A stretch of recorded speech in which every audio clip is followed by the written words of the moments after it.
Hi each and everyone! I am Teacher Maylene and ang ituturo ko ngayon ay tungkol sa domain and range. Ang question, y equals x squared minus 1.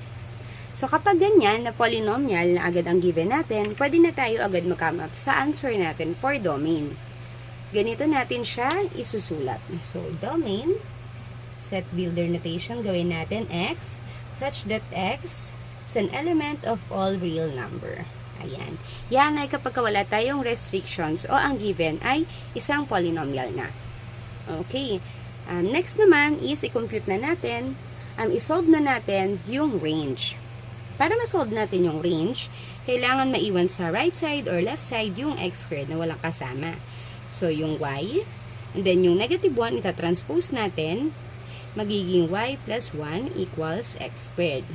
Dahil meron tayong exponent dito, ang gagawin natin, maglalagay tayo ng radical. Ayan, so para sa ating radical sign, so yung square root, ay yung exponent, matatanggal na natin siya. Magiging na lang x dito sa right side, and then sa left side naman, square root of y plus 1.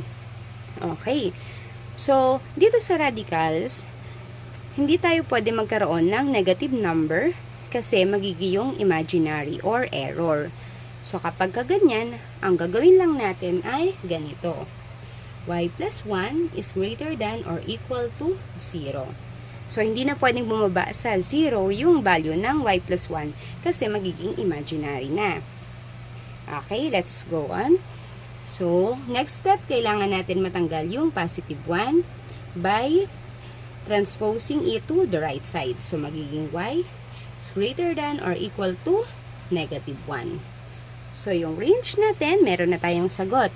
Range, ayan, y such that y is greater than or equal to negative 1. Ayan, yan na yung sagot natin for our domain and for our range.